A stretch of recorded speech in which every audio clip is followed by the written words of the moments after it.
Mom, I'm home. Standing before me as I was working in the garden was my daughter who should have died at the age of 6. 5 years ago, I was seriously injured in a car accident along with my daughter. I couldn't even get out of bed, let alone attend my daughter's funeral.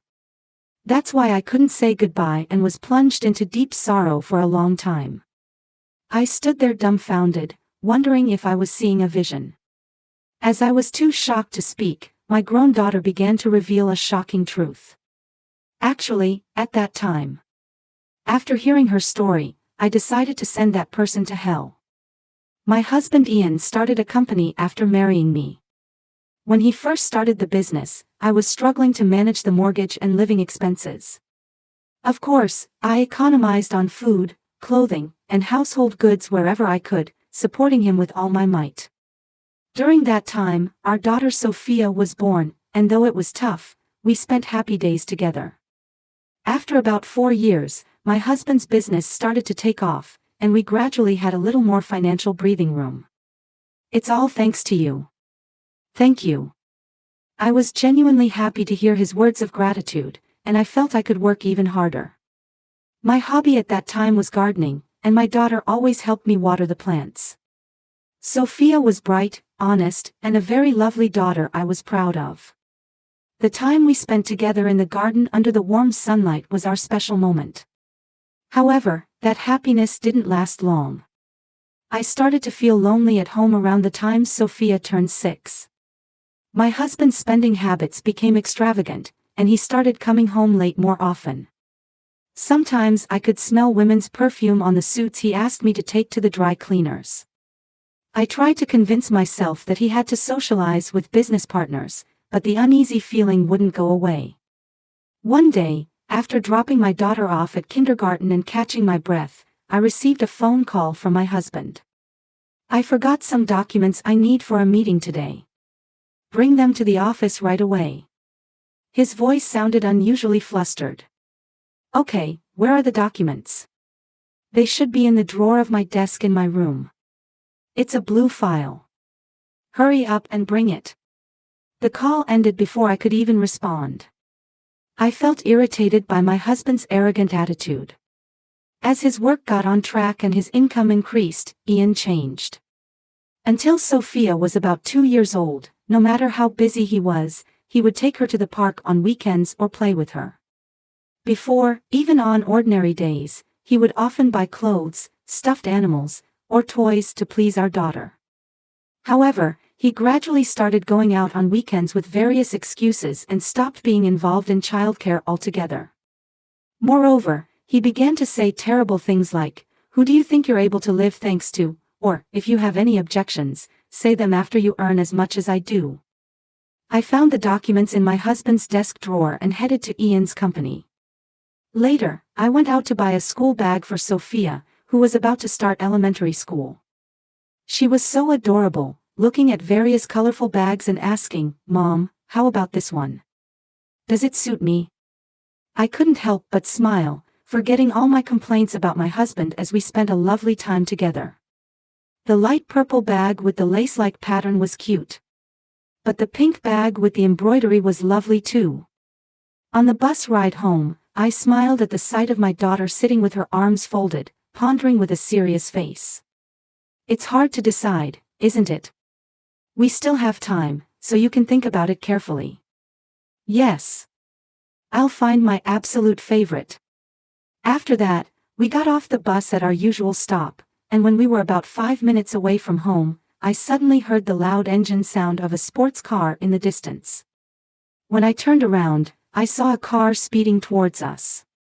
I couldn't even scream, all I could do was instinctively hug Sophia.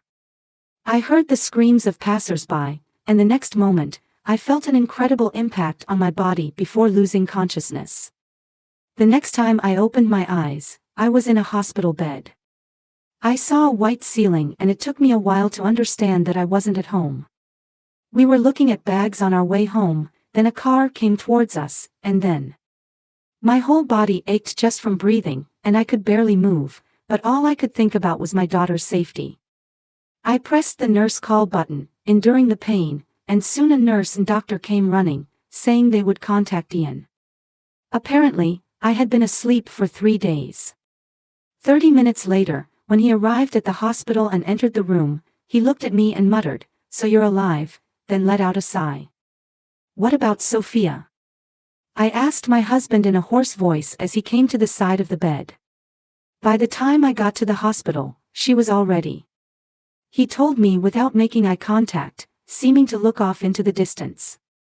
When the ambulance arrived, my daughter was already in critical condition and treatment didn't help in time. No. Although I understood the meaning of his words, I was too shocked to even cry. It didn't feel real, as if I was having a bad dream. And while I was in the hospital, Sophia's funeral had already been completed. A month after the accident, when I was discharged and returned home, the house was eerily quiet.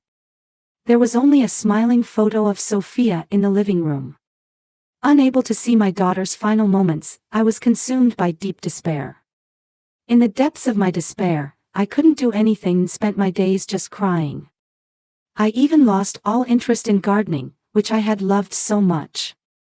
Why don't you try to look forward already? Sophia won't rest in peace if you keep being like this. My husband's words, sounding exasperated, reached my ears, but I couldn't accept them. I couldn't even imagine how to live a life without my daughter. That's impossible. No matter what I did or where I went, the hole in my heart couldn't be filled. I kept remembering how my daughter used to help me with cooking, folding laundry, and watering the garden, and tears would involuntarily flow. Perhaps disgusted by my state, Ian started spending more nights away from home. About 5 years after losing my daughter, my heart had recovered enough to engage in my old hobby of gardening. Who would have thought that nurturing plants could be so healing? Sophia used to help me water the plants too. There were many moments in my daily life when I would suddenly remember Sophia, but I no longer cried uncontrollably like before. I was gradually overcoming the past and starting to think about the future. On one such day, just before noon, I was out in the garden taking advantage of the good weather, rearranging flower pots while considering different combinations. That's when I heard a sound from the door connecting the parking lot to the garden. Who could it be? When I looked up, there stood my daughter who was supposed to have died 5 years ago. She had grown into a young woman, but I could still see traces of the Sophia I remembered.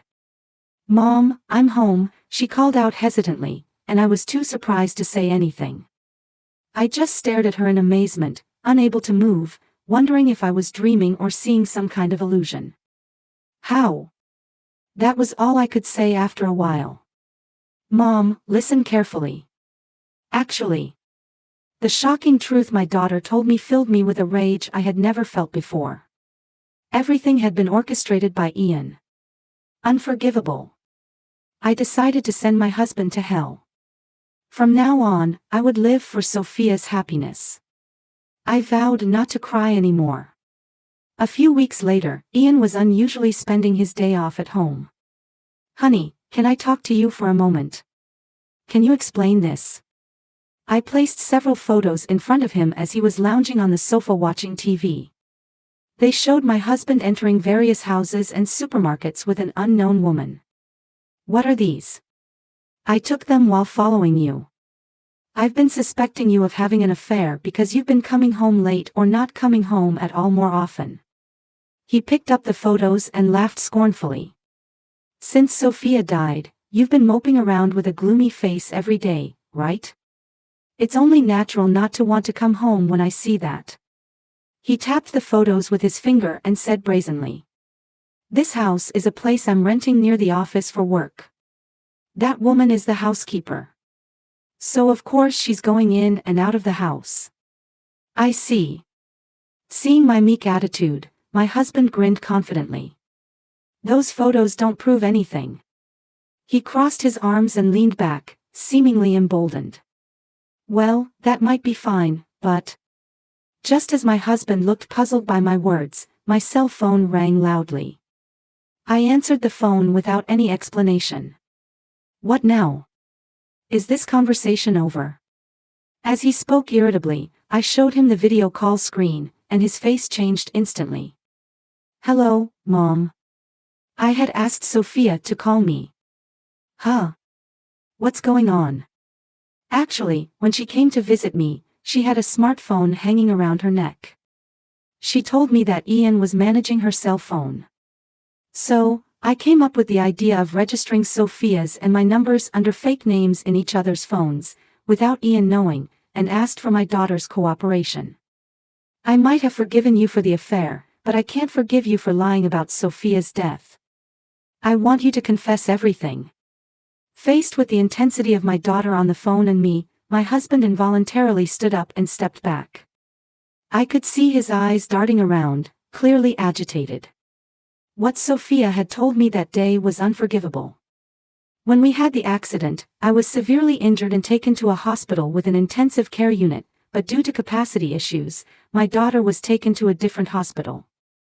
Ian had lied to me saying, "Our daughter died," and to Sophia saying, "Mom died." Furthermore, around the time our daughter was discharged, my husband rented a house in the neighboring town, saying, "It's better to be closer to the hospital for Sophia's rehabilitation." Sophia told me that soon after, a woman started living with you. You told Sophia she was an acquaintance of yours who would take care of her, didn't you? As I questioned him, sweat began to bead on my husband's forehead. That's right. I thought Sophia would be lonely if she was alone for long periods, so I hired that housekeeper in the photo. But that's strange, isn't it, Sophia? I asked, looking at my daughter's face through the screen. Yes. Because Stephanie, who Dad brought as a housekeeper, says mean things like she's going to marry Dad and that I'm in the way. Apparently, Stephanie, who started living in the same house, always came home late at night and was asleep when Sophia left for school. My daughter would prepare her own breakfast and go to school, and by the time she returned home, Stephanie would leave for work. Stephanie didn't do any housework at all, and although Ian sometimes brought food home, Sophia ended up doing most of the housework herself. When Dad wasn't around, Stephanie told me to tell you to get a divorce quickly. That's when I started to think that maybe Mom was still alive. My daughter had come to check on me by herself, taking trains and buses, asking passers-by for directions along the way. I don't want to live with that person anymore. As Sophia pleaded with a face on the verge of tears, my heart ached. Dad has been lying to me all this time, saying that Mom was dead. I can't trust Dad anymore. Thinking about how much she must have endured living like that, I felt that I absolutely couldn't let her suffer anymore. Pushed by my daughter's words, I took out more photos. I have these too. They showed Ian and Stephanie walking arm in arm, entering pubs and hotels. The stores in those photos were the same ones I had seen on a business card that fell out of his suit jacket pocket when he once asked me to take it to the dry cleaners. Stephanie works at this store, doesn't she? My husband's eyes widened at those words. You've been betraying me and having an affair since 5 years ago. I glared at Ian as I said this. His face turned red as he realized his lies had been exposed, and he started trembling. Suddenly, he slammed his fist on the table and crumpled the photos in his hand. Startled by his sudden action, I stiffened, and my enraged husband threw the photos at me. Call the police. Feeling threatened by Ian's behavior, I pleaded with my daughter and ended the call. What? Don't be ridiculous. Everything's ruined because you two are alive. My husband, now in a frenzy, approached me with a look I had never seen before. I was supposed to send you both to the other world and live happily with Stephanie. Stunned by his unexpected words, I was at a loss. It turns out that the accident Sophia and I had been in was not an unfortunate incident.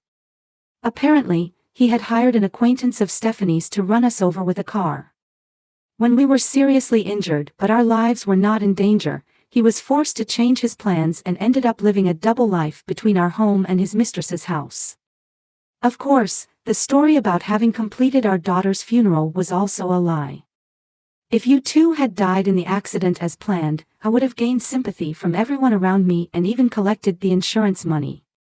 My husband's face contorted as he clenched his fists. Too bad your plan didn't work out. I can't live with you anymore. I've already consulted a lawyer, and you're going to pay alimony and child support properly." Enraged by my words, he actually picked up the remote control from the table and threw it at me. As I dodged it, the remote hit the wall with a loud bang. Just as Ian shouted, "Don't run away," and grabbed a vase, we heard the sound of sirens in the distance. Suddenly panicked, he looked out the window and started to get flustered. "Did you really call the police? Is Sophia planning to turn me in?" Ian's face turned pale. "Please, don't do this. Don't do this.